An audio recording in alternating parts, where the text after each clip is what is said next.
when I am not blocking myself off from expressing my truth, I am in relationship with myself as nature, and therefore I am a clear channel for abundance to flow through. And with abundance, that's when I can feel more full to give to others, to give to myself, to share my work with others, and to live from a space of having enough, having sufficient. And I feel that's also what kills competition, jealousy, envy, all of that, because knowing that everyone has our own path to walk and to choose from, there is no competition. Hello and welcome to It's a Journey podcast. How are you healing today? Your host, Stephanie Naidu, welcomes guests from different parts of the globe with professional expertise in health and holistic wellness. Holistic means physical, emotional, social, and spiritual well-being. So what do all of our guests have in common? It's their dedication to help us with our healing journey and personal development. Let's dive into this new episode with our special guest and explore the answers in order to continue our personal journey's exploration towards healing and self-love.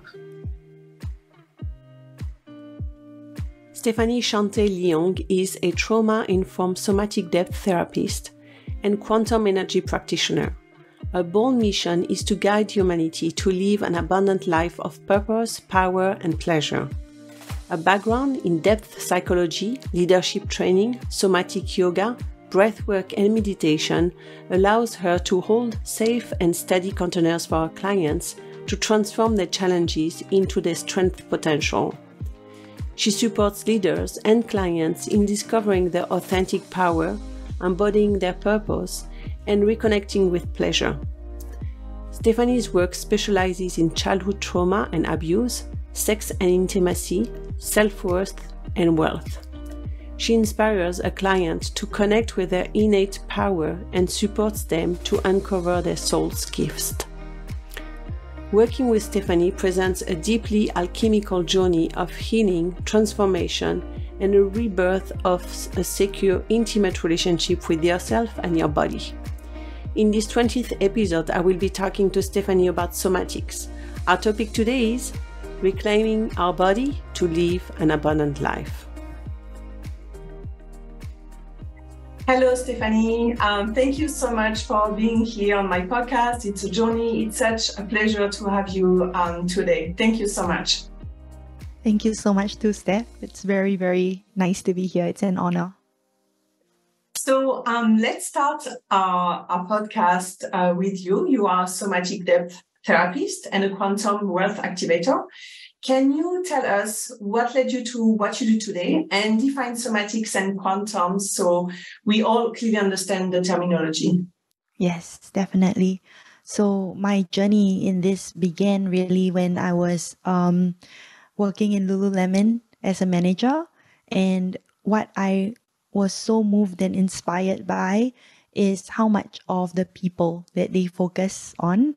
There was so many trainings with regards to leadership development, personal and professional development, especially with examining what our core values are, discovering what our vision for our greater purpose is, and also what are some actionable steps we can take towards that our vision. So all of this was given to us since day one, and it was the beginning of a beautiful journey of connection with self, with others, and also with leadership. So there is this strong belief in Lululemon that every employee is a leader in spite of whichever role they were in. So with that, there was a huge focus on training. And I remember being very, very much inspired by the trainers who came to Singapore to train the leaders. And I told my manager at that time that my development plan, I would like to grow in the direction of training and development. So at that time, I was also teaching yoga part-time, and there was something very special about yoga that I didn't have words for. So, for example, there was one time whereby I was in half moon pose, and suddenly I just felt every single cell of my body smiling with so much joy. I couldn't understand it because it was the most random moment. There was no explanation, like mental explanation to the joy. But it was just that. And at other times after practice, during practice, I would connect with such intense emotions like anger or like deep sadness and grief. Um, and I never understood why that was. I couldn't find information online that I could be pleased with. So I did more research until one day I heard the term somatics. And somatics is the very word that would describe all of the experiences I felt when I was in my yoga practice. So I was wondering, what can I do to marry the love I have of leadership and personal development with somatics, with the body. And I found a perfect master's program in Pacifica Graduate Institute in Santa Barbara. So it's a master's PhD 5-year track whereby the focus was on depth psychology as well as somatic studies. So we learned various somatic practices through the lens of the unconscious, of the soul, the psyche, whereby we were studying dreams and mythology and what depth psychology is, what our unconscious really holds. So upon graduation, I I didn't know what to do because this is not straightforward. It's not like it's a counseling degree or a clinical degree whereby I can just go to a clinic or a hospital and ask for a job. So I was lost. I was really lost at the time until one day it just came down to me like a download, a channel download, most randomly. And what this was called is somatic depth therapy, whereby I merged all the practices of everything that I learned in school and also in my yoga meditation training, together with what I know from coaching, from being at Lululemon, and melded all of them into a skeletal structure in which I have been holding space for clients. So I would say during the journey, it's very much of bringing into union our conscious and our unconscious minds by starting off with dialoguing about what the client has been experiencing, and then through the breath, journeying into the body to discover actually what's really going on, because our body holds all of our memories, experiences, and stories. So when we do that, we are able to find the root cause of what is the trigger, what is the block, the obstacle, the challenge that the clients have been facing. And we do this through imagery. Imagery is a concept from depth psychology known as active imagination, whereby instead of fantasy, whereby we let our thoughts just go off on a wander or a limber, we are actually not managing, but we are actually conscious of our thoughts and where our thoughts are going. We are following them. And this entire process has been so healing for myself when I do it for myself, and also as I witness clients. And we always close off the process by bringing clients back up into the conscious mind, so they're not just left there in their own unconscious.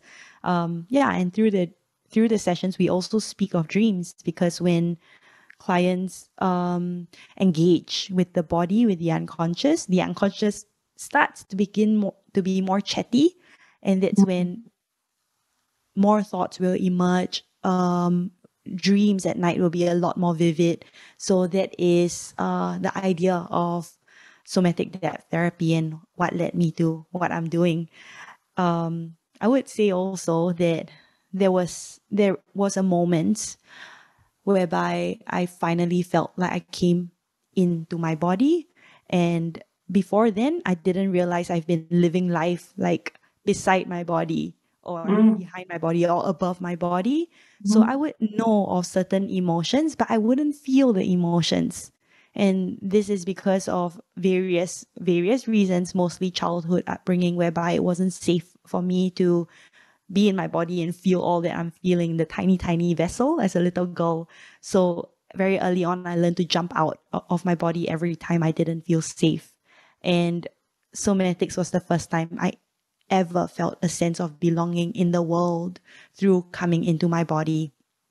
So you asked the question, what is somatics? I would say it is the lived experience of experiencing the world from inside this human vessel rather than looking at our body from the outside.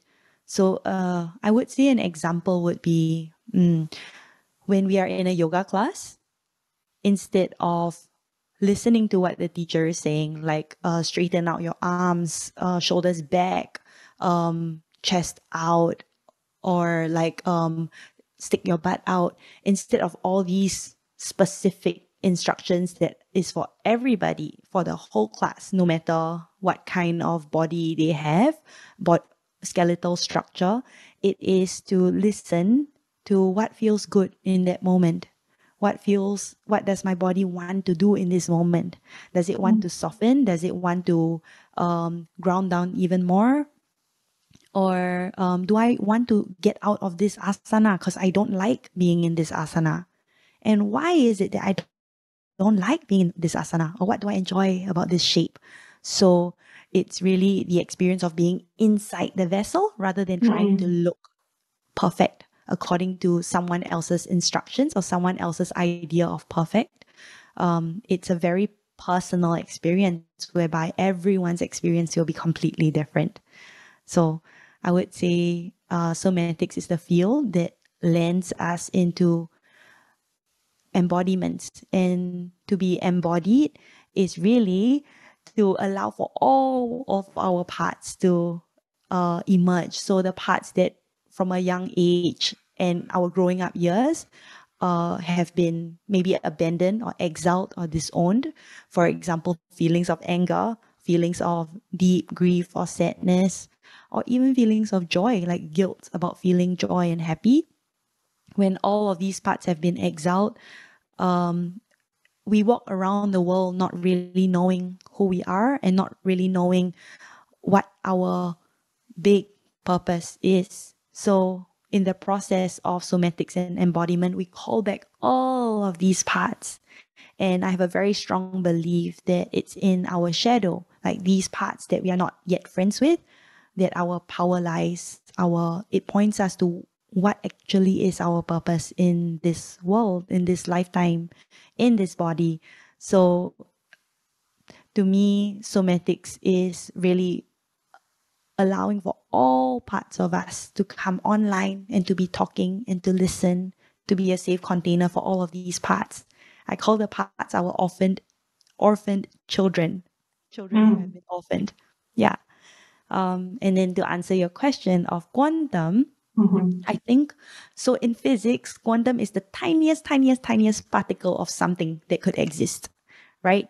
But in the way I see it, I think of it as converging timelines. So for example, we could grow like stepping one step at a time, or we could pick up momentum, pick up pace. And as I say this, I'm thinking of the Fibonacci spiral, whereby it starts very small and then each outer spiral gets bigger and bigger and bigger than the last.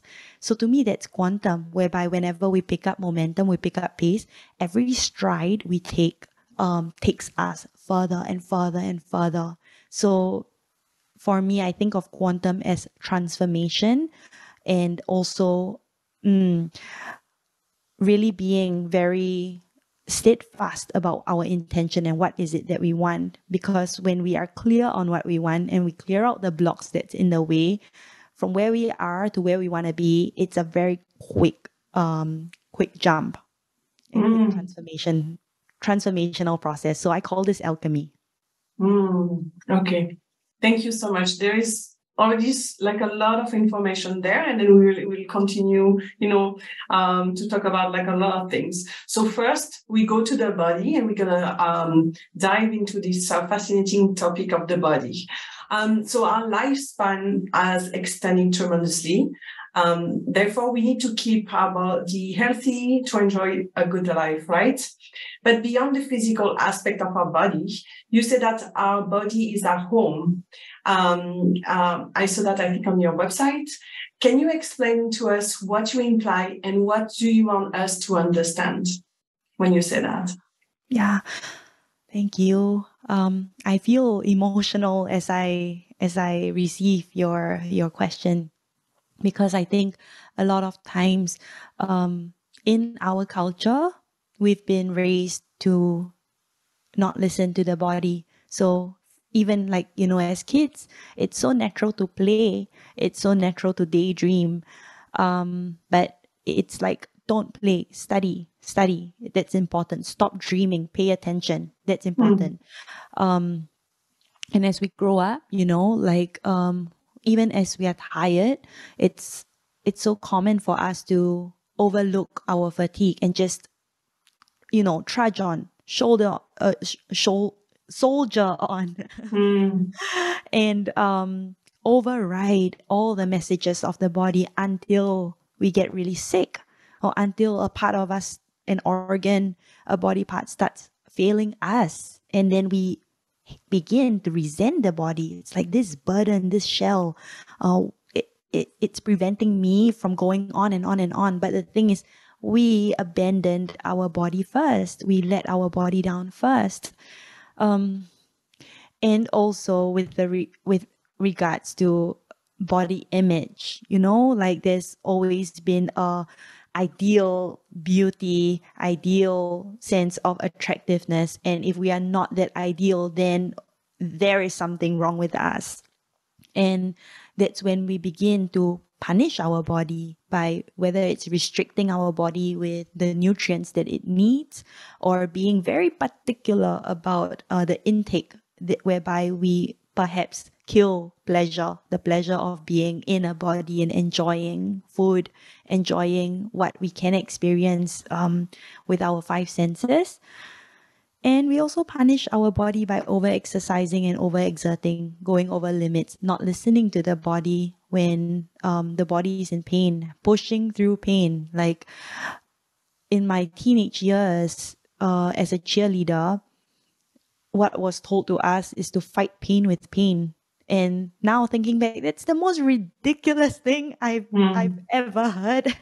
But at that time, it was worn like a badge of glory. Like, look at me, I'm so powerful, I'm in pain, but look, I can still do this. And same, like whenever I'm thinking in the corporate world, or whenever we are abandoning our needs for rest, and instead we are meeting the crazy deadlines, it's fatigue is also worn or stress is also worn like a badge of honor. Like, I can abandon my needs, but I can perform. So to come home to the body is to give up the idea of a performance, and to be really in relationship with this vessel that carries us, that allows for us to love one another, to love others, to be loved, to experience this world, to go on adventures, and to do the work that we came here to do as spiritual beings in a human body. This is the vessel that we chose so that we can do this work. But if we spend our time just denying the body of its needs, its desires, and also its safety, then how can we do whatever it is that the life work that we are meant to do? So the idea of coming home to the body is to listen, to be present, and to meet the body as she is, as this vessel is, however they show up, however this vessel chooses to show up in each day, and to come to a compromise between what needs to be done in our external life and what's going on inside for us. When I listen to you, I cannot even tell you how what you are saying resonates with me, because like, so you are coming from, an Asian culture and I'm coming from an Western culture, but in so many ways, I completely agree with you. Because, for example, I was like reading, there is a lot of going on between like women and aging at the moment in the Western world, because some of the, actresses, they start to empower, in aging, not stopping like like the procedure and all that, and then age gracefully or age the way they want, it doesn't matter. And I was like, when I was preparing the interview, I was like researching about like aging, and in Asian culture, there is like, something like it's less visible than in Western culture, and but there's a lot of pressure on women. So this is for the Western, but on Asian women in different ways, how we should look, like the beauty standard doesn't matter how it is translated in the Western world, it means this, in the Asian world it means that, but there are standards, there are beauty standards. And I completely agree. So many times we're going to ignore whatever the body said. And it's like, at some point, we don't even listen to it anymore. It's not that we ignore, it doesn't exist anymore. We just carry on with our life. This is what we have to do.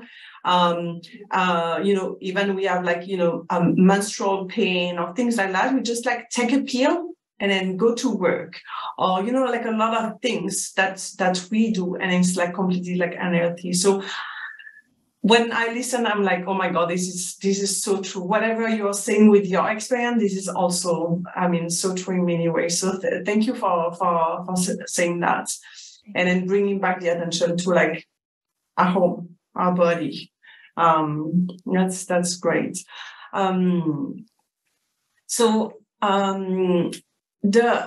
was privileged to have a session with you, and it was absolutely amazing. So now I'm gonna talk a little bit more about your work. And what I want to share with our listeners is that although Stephanie and I, we were thousands of kilometers apart, my time with her was incredible. So I was in India and she was in Australia. And during the session, we focused on my feet and on my chest, because this is where I was feeling the most sensations and discomfort. And during the session, my body was actively moving, which is different than what I've done in the past. So I shook my feet, I let a lot of sounds coming out of my throat. And Stephanie was with me at every stage and guiding me, which is like completely amazing. So can you tell us more about that process, how you guide your clients during one session? Definitely. And it was such a privilege to hold space for you as well, Steph. So I always begin with creating safety within the body, because without a sense of safety, nothing would happen, nothing would emerge, because it wouldn't feel safe, it wouldn't trust us, especially if we have been denying its needs for a very long time. So somatics is a very feminine process. Feminine meaning like it's not a linear, it's not a linear journey, but instead it spirals. Sometimes we go backwards, sometimes we go forwards. And the work in itself, each session has its own soul. And for me, what I do in each session is to listen and to be with the soul. Between you and me, there is a third. And the third is how the transmission comes across, and how we are both able to engage in the work together. It's like it's a third party. So what I always do to begin is to create safety, whether that is by grounding first from wherever each client comes from, to take time to just drop into the body. And we begin every session with grounding. And then from grounding, I often invite clients, and I believe I did with you, to listen to what within this beautiful vessel wants attention today. Our body holds infinite stories, even memories that we have forgotten, experiences that we have maybe consciously or unconsciously wiped out from our mind. Our body remembers everything. So when it feels safe, certain memories, certain sensations are going to emerge, and it's going to be like, hey, I'm here. Remember me? Look at me. Can you be with me today? So that's what we do. After the grounding process, I bring clients back into consciousness, and that's when we begin to dialogue. Okay, what came up for you? And then for you, very quickly, it was like sensations within your feet. We weren't Yeah. sure what those sensations were about, right? But sensations within the feet. And then I also asked, okay, what have you been experiencing these past couple of days or weeks? And if it's a first time session, I always say, what have you been experiencing over the past months or years that you notice has been an emerging theme? And then the client would share as you did, and I would then bring the client into a lying down position. And this is where we begin a deeper dive into the body. And you can think of it as like taking a submarine down into the ocean, because our body, the ocean represents the primal subconscious energy. And that's what we are doing. So you can think of it as a waking dream, going into dream time, but this time we are awake. So whenever we enter this unconscious for the second time, I often ask, okay, so what is wanting your attention now? And then sometimes it is the exact thing that shows up when we were in the grounding process, the first dip into our unconscious. And for you, it was the feet immediately. That was Yeah. clear as day. Very clear. Right. It's not always the case for other clients, because sometimes multiple things are wanting attention all at the same time. So I've had clients who describe like 5 different things happening. And when that occurs, it's like 5 children really wanting mommy's attention. So I often say, okay, so who is the loudest right now? Even if it's louder by just a little, who is a bit louder? Because usually the one that's a bit louder has been waiting the longest. And we always start there. And sometimes when we begin there, we begin the process with the first orphaned child, the first part of us that wants attention. So other parts might feel also like relieved, or they might also have energy being expressed. So when I ask, okay, what's the part that wants attention? And for you, it's the feet. We go to the feet. And then before anything else, it's being present to the feet, being just there, witnessing, breathing into the feet, and holding space for the feet to do what the feet are doing. Instead of like, okay, what's happening? Da, da, da, da, instead of going in like a investigator with a microscope, it's like witnessing a deer in the wilderness. We don't go up close because we might scare it away. It might disappear, which happens sometimes. The emotion would just go away, the sensation go away, and there's nothing there. And that's when it's like deer caught in headlights. So we go slow, we go gently, and maybe we say hi, we introduce ourselves, or maybe from a distance, we observe what's going on. Like, oh, okay, I'm feeling heat. There's tingling. And then, so all of these are very rich information, very rich data to inform us what is happening in our life. So with heat, usually it's linked to an emotion, whether it is frustration, irritation, anger. With heat, it's usually one of the more active emotions, and the opposite would be true too. So with coldness, there will be stagnation. It's more of a depression, a sadness, a grief. So an emotion that brings us down, whereas anger gets us up, and out. So temperature is a very, very useful somatic expression of what's really going on within. So as we examine the heat and other sensations that were present, I believe I asked, okay, tell me more about this experience, watch it grow, witness it grow, breathe more into it, let it get a bit bigger to the extent that you feel safe.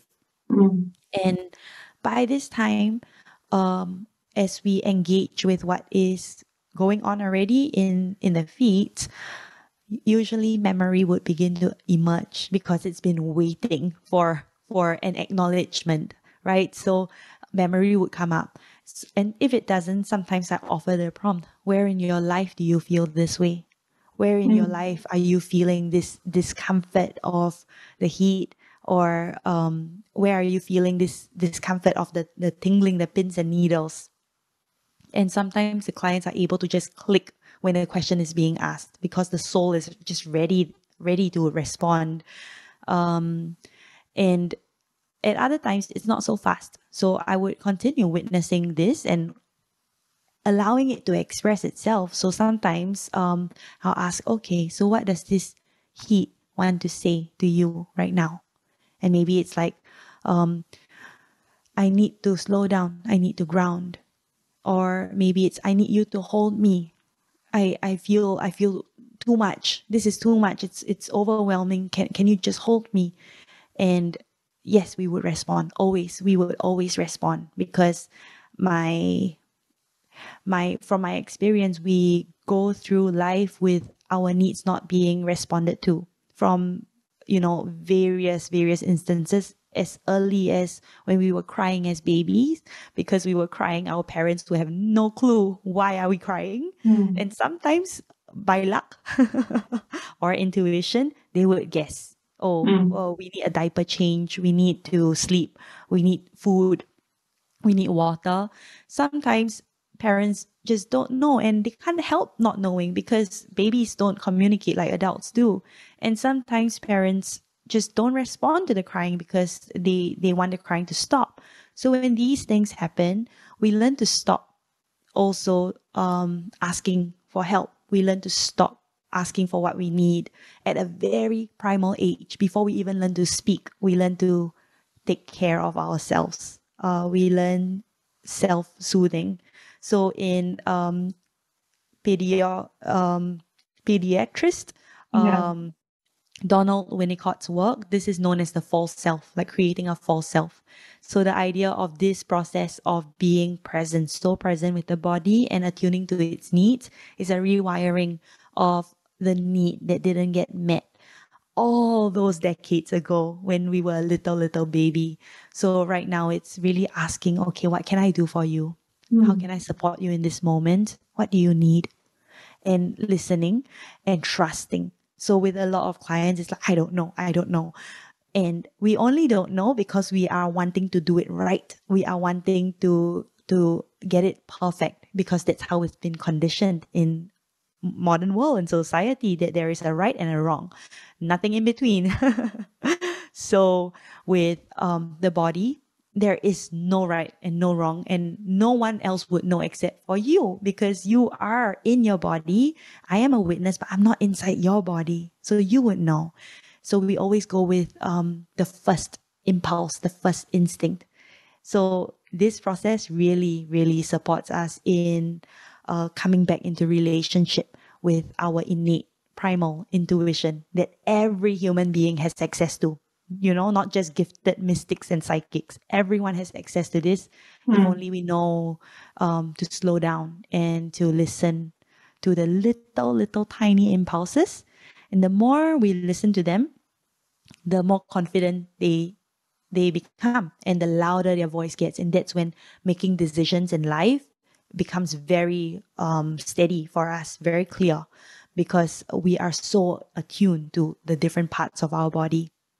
So coming back to the process, after we find out what is the need in the feet, we have a dialogue with it. We find out what the expression that needs to come out. So sometimes we speak, whether it's saying something as simple as no, that's it. I've had enough. And usually we think that we are speaking to somebody else. We're speaking to the part of our full to the brim of overwhelm and exhaustion. And it's easy to just blame, like, oh, my company, my boss, my team, that's why I have so much work to do. But it's really ourselves and our, at that time, maybe our not being able to assert our boundary and say, no, this is not working for me. I can't do this. Let's do it this way instead. Or, hey, can I push back my deadline because I cannot possibly complete all of these tasks. There's so much shame to not being able to fulfill the task that was given to us that we no longer assert what is okay and what is not okay. We don't know the line of what's humanly possible and what becomes machinery possible. Yeah. And then we treat ourselves like robots and machines, which goes back to what you're saying about aging and killing what's natural, killing our What is laugh human? lines, right? Our wrinkles by having something plastic or something non-natural injected into our skin. It is in alignment with that, with wanting to be perfect, wanting to be a machine, and that takes away soul. It completely takes away soul. So with that, we respond to what it is the body needs, and if it's to say no, if it's to express something, we do that. And as we do that, usually sensation begins to subside, to fade, or transform. So most of the time, from what I've witnessed, underneath anger, there is a lot more, whether it's hurt, disappointment, grief, joy. So we go deeper and deeper and deeper, following the body until it's time for a wrap. And we know that because either of timing of the container, or we arrive at a point whereby the soul of the work just asserts itself. Okay, I'm done. No more processing today. This is enough. And then we respect that, we honor that, we take time for integration, and we come out of the process, we dialogue about it. And then we speak about, okay, how can I take what I've experienced in this session out into my life? Because that is the real work.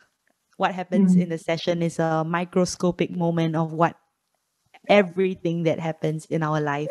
So this is where I believe transformation occurs. It's that willingness to examine what can I do differently in my life. And I would say that somatics has been such a huge gift, because through the body, whether it's through crying, laughing, pushing, punching, screaming, we are moving the body. So we are moving energies. So previously pathways that were stuck, that maybe prevented us from asserting our boundaries or our needs, or making a different decision than we usually do.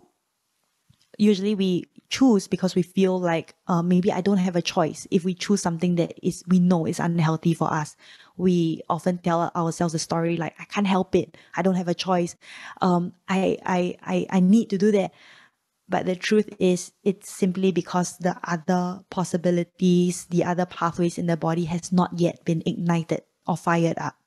So what happens during the session of movement, of releasing, sometimes it's cathartic, just a massive release of emotions. This just clears the way and opens a brand new pathway for us to live, to choose, to walk. And I always tell clients that now you simply have two pathways. Your old one doesn't automatically die. If you need to, if you feel not yet fully ready to embark on your new one, you can always do your old one. Nothing bad would happen because that's the pathway you've always been walking anyway. But now you have more empowerment because you have choice. You can walk your old pathway, you can walk your new pathway. And with each ongoing session, more and more and more pathways begin to be ignited and illuminated. And then we're able to really be present in each moment and decide, okay, how do I want to respond to this when I'm in a heated moment with my partner, or when I'm feeling really trapped with the amount of workload that I have? How do I want to respond?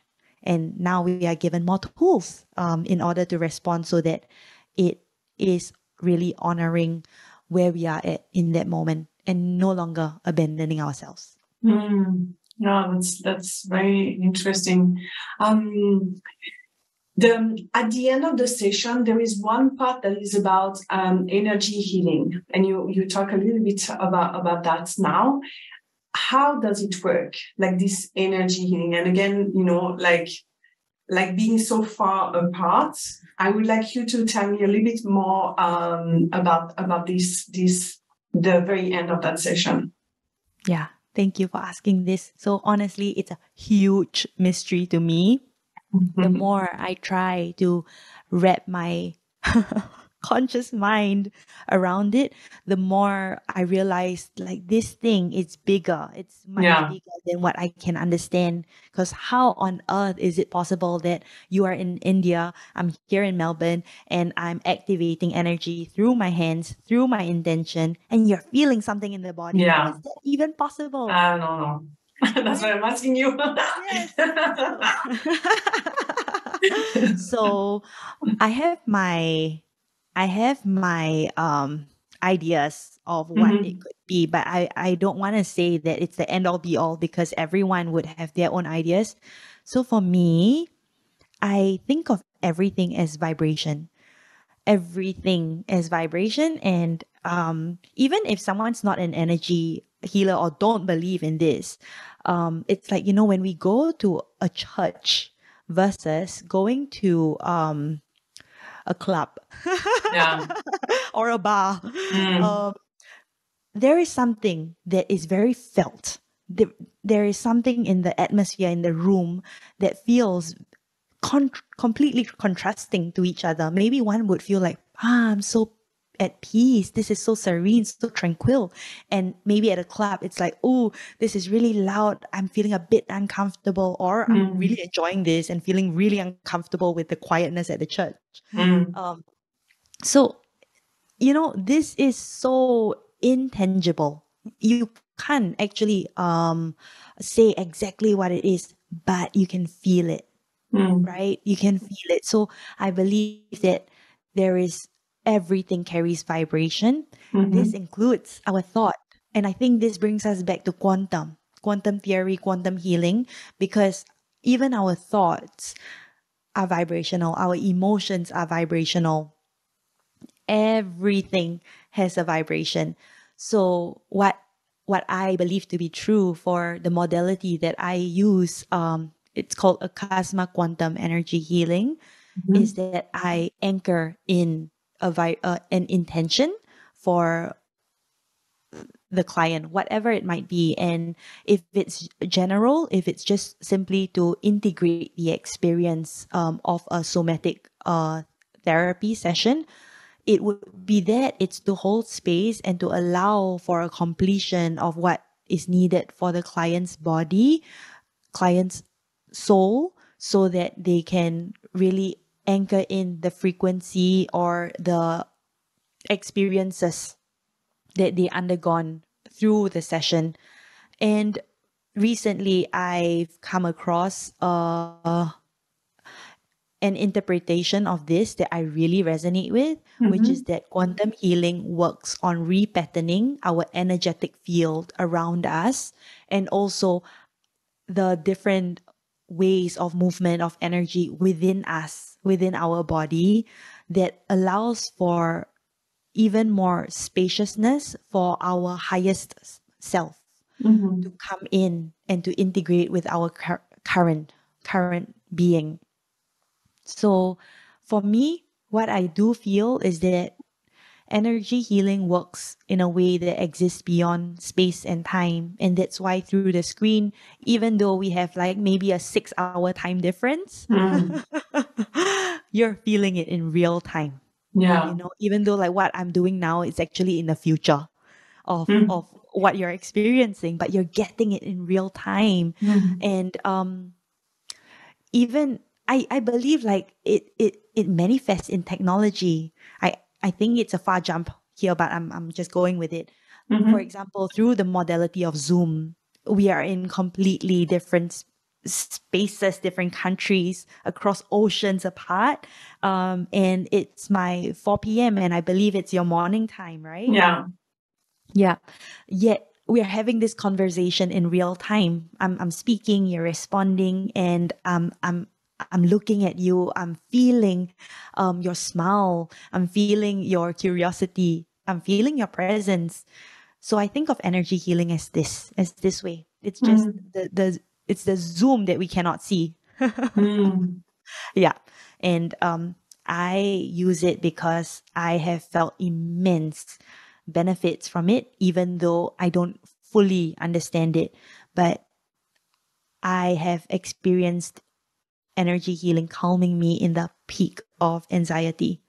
In the very peak of anxiety, when I activated Akasma quantum energy through my hands, it felt like there were big hands, like whether it's hands of spirit, hands of God, I don't know, just on my shoulders, calming me down. And it felt like I just took a melatonin, you know? It's a very, very felt sensation in the body. So, and before that, I was the biggest skeptic of all of these things until one day I chanced upon a video on YouTube of somebody offering this modality of energy healing uh, through the video, and I was just mellowed. I was really, really settled. And then I just had to learn this. So I reached out to the founder of AQE and I started with the program the next week. And honestly, I was really nervous and afraid to share this part of myself with the world because somatics, psychology, it's backed, it's backed by research, but backed by science. Yeah. This is still esoteric. And I was afraid of being rejected and being discredited for all the work that I've done just because I'm sharing this modality that I deeply believe in. So that was in itself a whole other journey whereby I learned that the more of myself I'm accepting, the more of this part of me emerges. And I'm seeing how it really affects and impacts clients' growth. Without energy healing, with energy healing, there's such a huge difference in their progress. And it brings me back to the Fibonacci spiral, because with energy healing, what I'm seeing about the changes that they are, maybe even without noticing the changes that they are making in their lives, how they're showing up, the words and the language that they are speaking, so much more empowered. Like their growth is quantum. There's no other word for it. Hugely transformational. Okay, I think there's a lot there for sure. It's very interesting. First, what I want to say is that it's not because we don't know how exactly it works now, that in the future, in 50 years, I don't know, whatever, that we won't know. Maybe we will know in the future, but, it doesn't mean that, we are not able to explain. And sometimes it's okay not to be able to explain. At some point, it comes in the future. And the other thing I want to ask is that if we develop more awareness, can we feel that when we have the energy being transmitted from somebody else to us? Because I guess we need to be open-minded, because some people, they will completely reject the idea about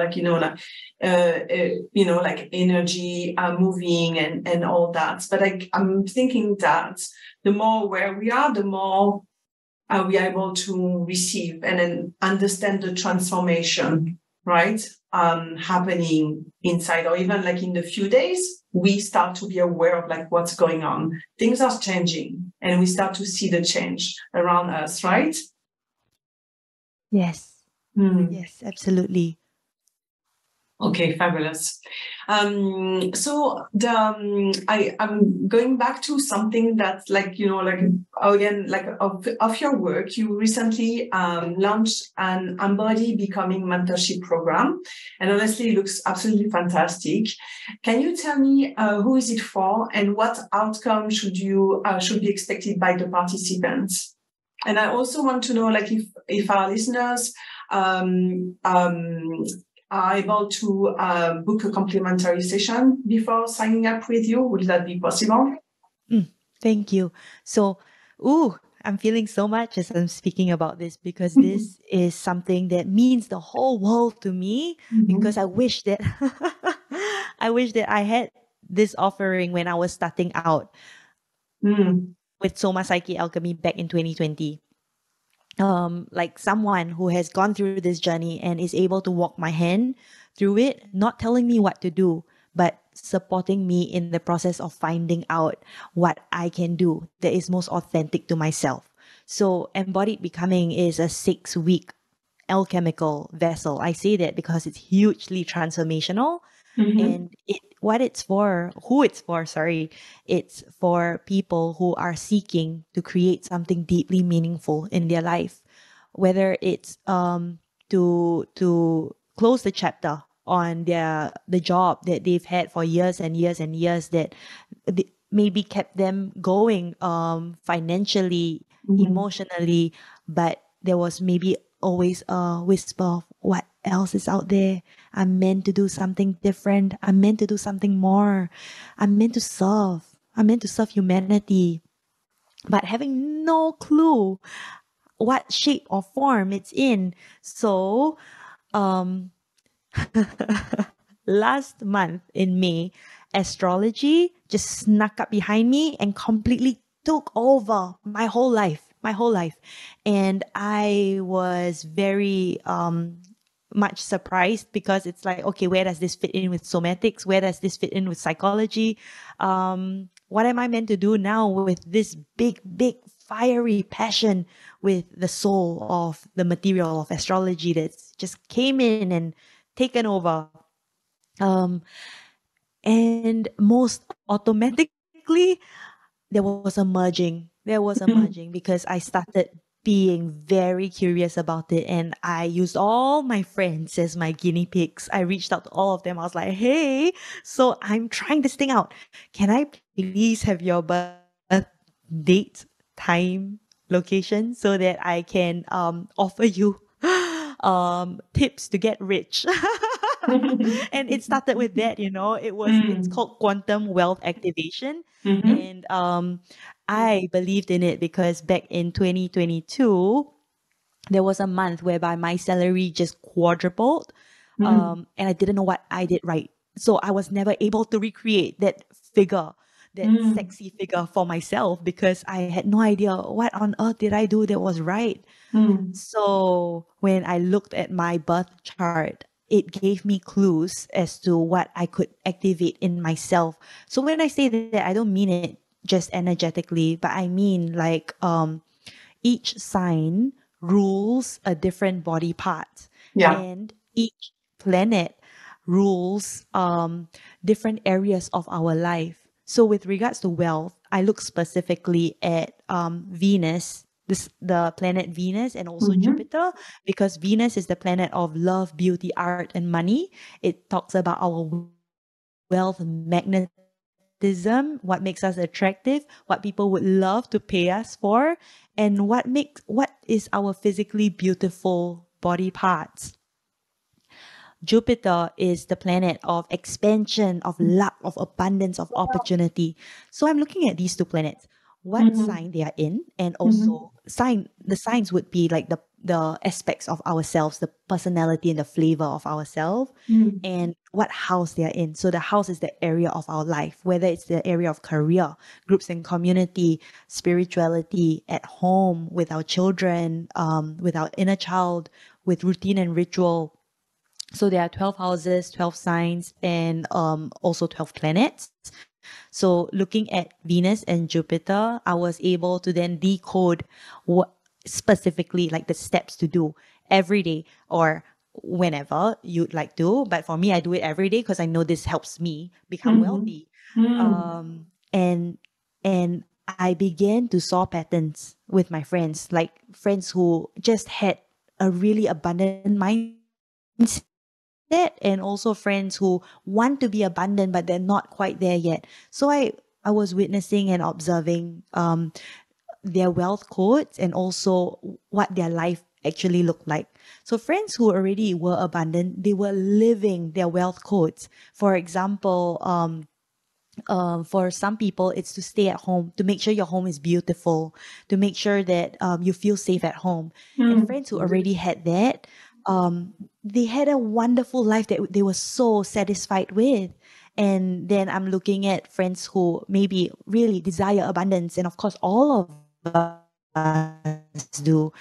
And perhaps where within their wealth codes they might be denying. So, for example, um, if we have Venus or Jupiter in Leo, we are really meant to express ourselves.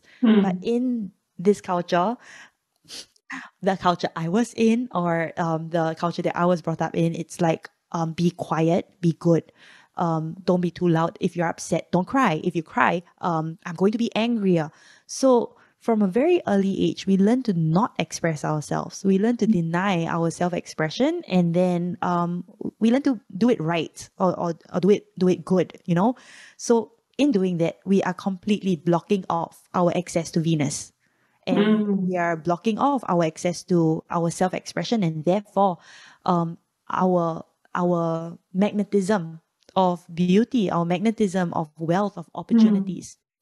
So recognizing these things, it's kind of like giving you a permission slip, like, here, express yourself as much as you want, take up space, you're meant to take up space. So that's for the Leo. And for each sign, there are different personalities and different ways to show up.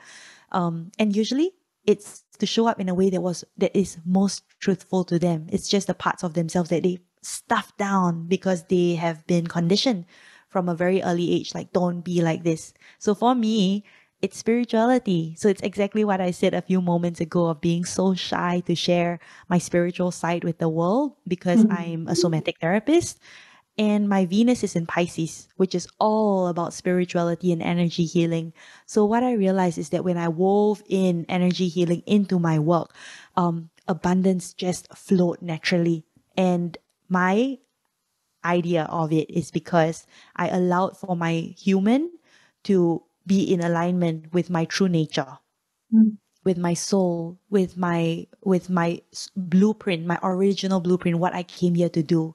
And when that happens, I'm being in alignment with nature. And nature is so abundant. That's how we have beautiful gardens and forests and oceans and deserts, so abundant.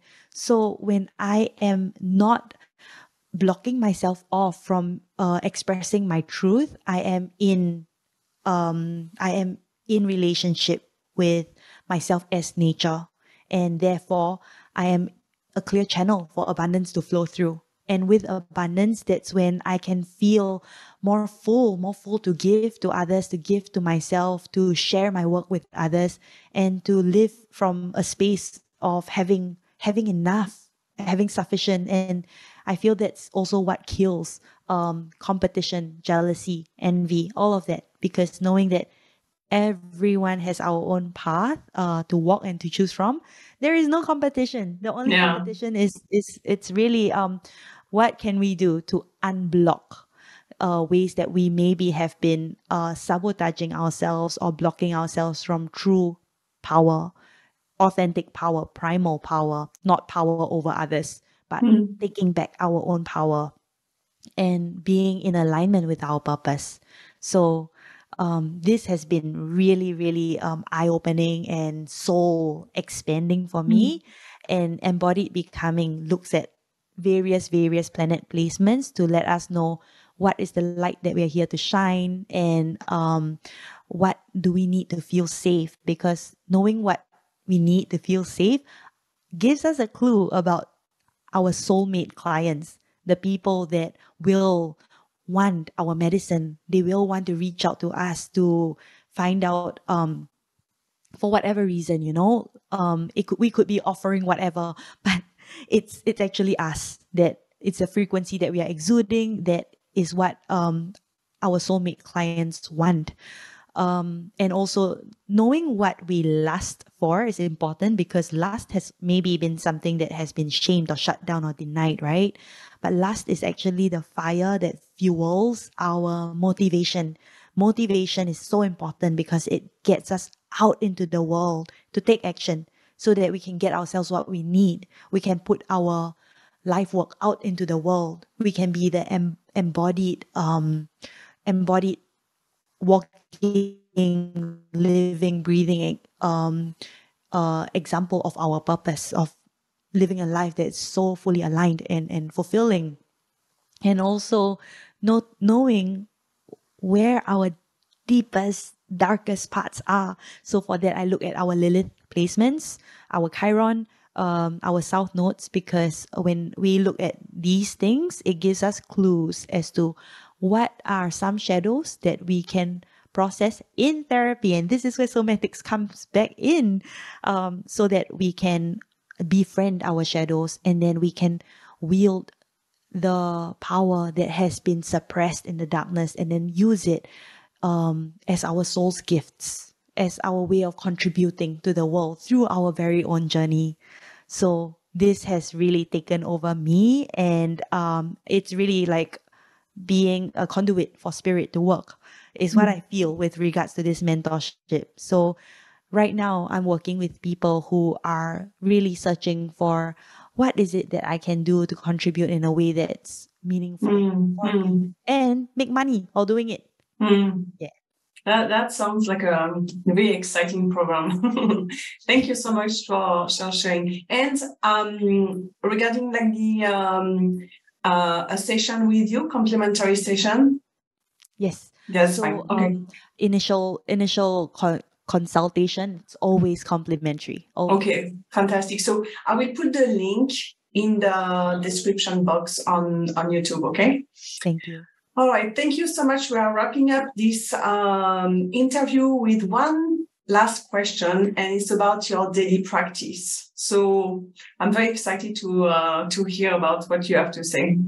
Yes. So it really changes with every season that I'm in. So I'll share my current season. Sure. So right now I am starting every single day with a visualization meditation by Joe Dispenza. Stephanie, so the season in terms of like season like winter you are talking about, or season of like your more like like in terms of like your own season, like related to what you want, what you feel, what just so to be clear, what kind of season are we talking about? Thank you, Steph. Thank you so much.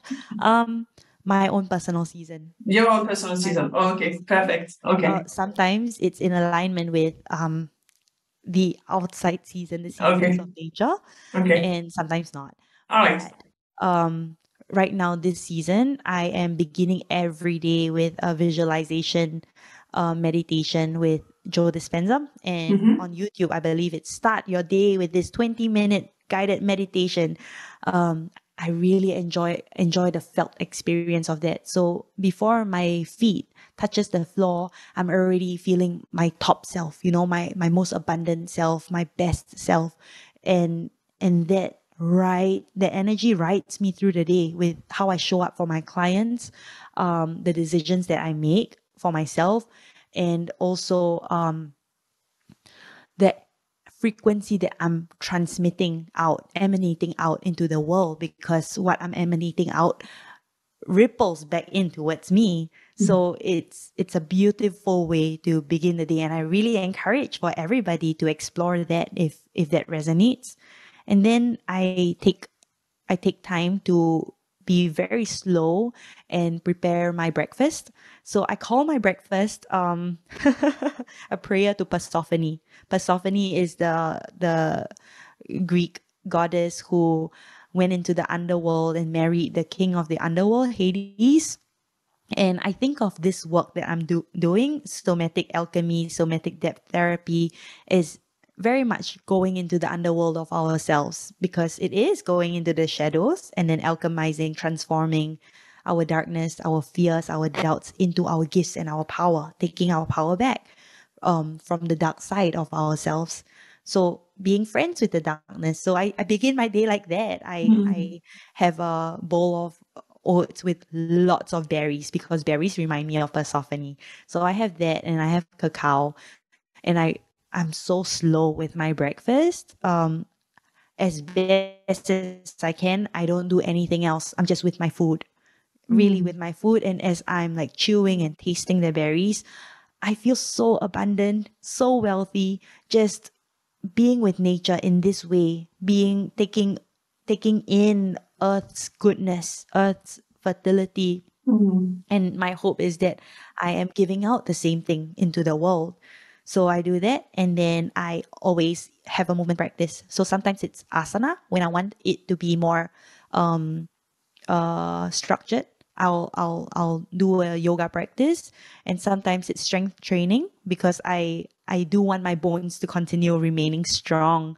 So it's usually yoga or strength training. And some days where I don't want any structure, I'll put on music and I'll just move my body as my body wants to move. So every day it depends on what my body wants. I listen to that. And then I take a very, very luxurious shower.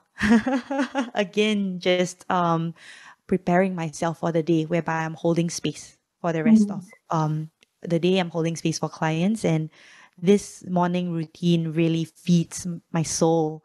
And I begin the day feeling so full. And the rest of the day, I'm just pouring from this place of over Yeah. more than enough. The word is not here right now. I see what you mean. Okay, that's absolutely beautiful. Thank you so much, Stephanie. Thank you so much for sharing your knowledge, for being here with us today.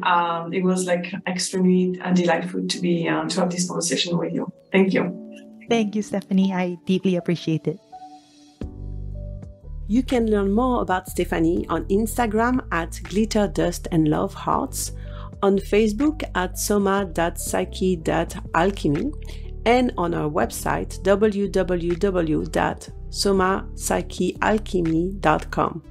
For a free consultation, write to Stephanie at journey@somapsychealchemy.com.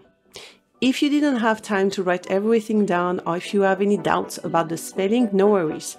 All the links are listed in the description section on our YouTube channel at Ujjivati. Thank you to all our listeners, and see you very soon for more on healing, self-love, and your personal journey. Thank you for listening and for taking time for yourself. If you enjoyed this episode, please subscribe to our podcast, share this episode with others on social media, or leave a rating and a review. To catch the latest from Ujjivati, follow us on Instagram, Facebook, or Twitter at Ujjivati. Thanks again, and see you on the next episode.